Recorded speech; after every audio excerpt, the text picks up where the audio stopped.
একদম খোলামেলা বলে, ইসরায়েলের সাথে যারা আতাত করেছে ওদের দুশ্মনের দরকার নাই। পশ্চিমা আমেরিকাদের সাথে যারা বন্ধুত্ব করে চলছে এদের দুশ্মনের কোনো দরকার নাই। দেখে নিয়েন, এদের চরিত্র হচ্ছে এরা একটা মুখ নিয়ে আপনার সামনে আসবে, ওদের একটা স্বার্থ পিছনে থাকবে, ওই স্বার্থ উদ্ধার করার জন্য বন্ধুর বেশে আপনার সামনে আসবে। এরপর স্বার্থ উদ্ধার করা শেষ, আপনার গর্দান নামাই দিবে। তারপরে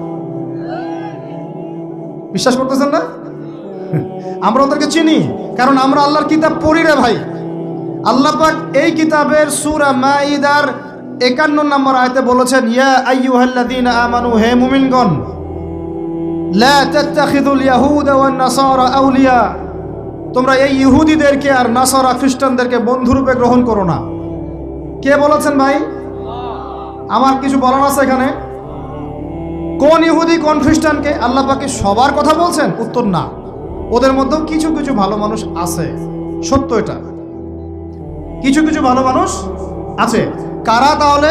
কাদেরকে নিষেধ করলেন আল্লাহ পাক? আল্লাহ পাক বলছেন বা'দুহুম আউলিয়া ও বা'দ, ওদের মধ্যে কিছু আছে যারা একে অপরের বন্ধু। একে অপরের, বলেন তো ইসরায়েল আর আমেরিকা কি একে অপরের বন্ধু না বন্ধু না? এদেরকে বন্ধুরূপে গ্রহণ করতে আল্লাহ নিষেধ করেছেন। এই আয়াতটা এখন ওই মধ্যপ্রাচ্যের এই হাবিবিদেরকে কে বুঝাবে? কে বুঝাবে? এই জর্ডানের রাজাকে কে বুঝাবে? আমাদের সৌদের কিংকে কে বুঝাবে? লেবাননকে কে বুঝাবে? এই যে গলফ কান্ট্রিদেরকে কে বুঝাবে যে আল্লাহ পাক বলেছেন ইহুদি এবং খ্রিস্টানদের মধ্যে যারা একে অপরের বন্ধু, এদেরকে আমরা বলি জায়নিস্ট। কি বলি? জায়নিস্ট, মানে জায়নবাদী। এরা জায়নিস্ট মুভমেন্ট চালু করেছে সারা ওয়ার্ল্ডে।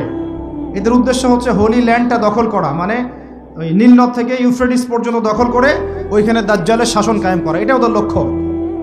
এই একটা লক্ষ্যেও আগাচ্ছে। এদেরকে আল্লাহ পাক বন্ধুরূপে গ্রহণ করতে নিষেধ করেছেন। এই আয়াতটা আপনি ওদেরকে কিভাবে বুঝাবেন? আল্লাহ পাক আরো বলছেন ওয়ামা ইয়াতাওয়াল্লাহুম মিনকুম, আয়াত কিন্তু শেষ হয়নি এখনো। আল্লাহ পাক বলছেন ওয়ামা ইয়াতাওয়াল্লাহুম মিনকুম, তোমাদের মধ্যে হে মুমিনরা কেউ যদি ওদের দিকে মুখ ফিরাও, মানে ওদেরকে অ্যালায়েন্স রূপে গ্রহণ করো, ফাইন্নাহু মিনহুম, তুমি তখন তাদের অন্তর্ভুক্ত হয়ে যাবে। নাউযুবিল্লাহ। তার মানে কি তারা কাফের হয়ে যাবে? আমরা কি তাহলে এদের সবাইকে কাফের বলছি, তাকফির করছি? উত্তর না। যারা বলে আমরা এদেরকে তাকফির করেছি, এরা ডাহা মিথ্যাবাদী। এরা হচ্ছে ডাহা মিথ্যাবাদী। আমরা এ ধরনের মধ্যপ্রাচ্যের শাসকদেরকে তাকফির করি নাই, আগেও করিনি, এখনো করি না, ভবিষ্যতেও ইনশাল্লাহ করব না। আল্লাহ পাক কি বলছেন তাহলে? আল্লাহ পাক আয়াতের শেষে উত্তর দিচ্ছেন ওয়ামা ইয়াতাওয়াল্লাহুম মিনকুম ফাইন্নাহু মিনহুম, তোমাদের মধ্যে কেউ যদি ইহুদি নাসারাদের সাথে, জায়নিস্টদের সাথে জোট গঠন করো, ওদেরকে বন্ধুরূপে গ্রহণ করো, তাহলে তোমরা তাদের অন্তর্ভুক্ত হয়ে যাবে, আমাদের কেউ থাকবে না। এর মানে তারা কি হবে? ইন্নাল্লাহা লা ইয়াহদিল কওমাজ জালিমিন, আল্লাহ পাক এই জালেমদেরকে হেদায়েত দেন না।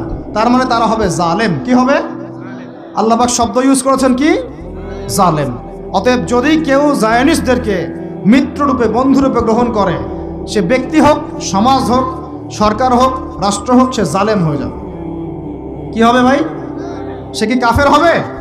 উত্তর না। কাফের হবে? কি হয়ে যাবে? জালেম।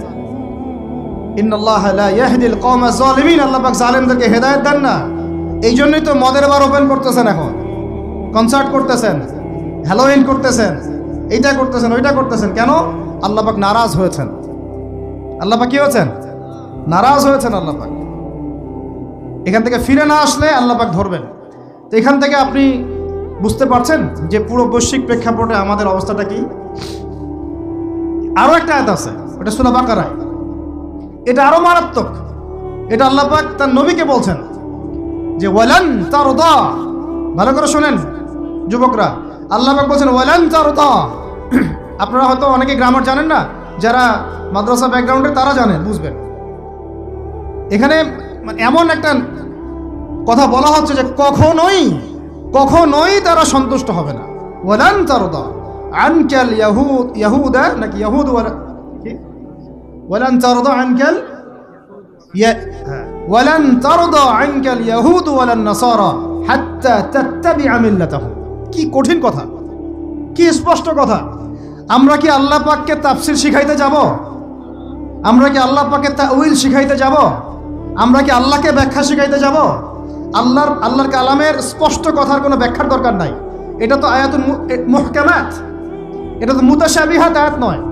আল্লাহ পাক বলছেন ওয়ালান তারদা, কোশ্চিন কালেও সন্তুষ্ট হবে না, আনকা হে নবী তোমার উপরে। কারা সন্তুষ্ট হবে না? আল ইয়াহুদু ওয়ালান নাসারা, ইহুদি এবং নাসারারা। এরা কোশ্চিন কালেও তোমার উপরে হে নবী সন্তুষ্ট হবে না, হাত্তা তাত্তাবিআ মিল্লাতাহুম, যতক্ষণ না তুমি ওদের মিল্লাত, ওদের ধর্ম গ্রহণ করছো।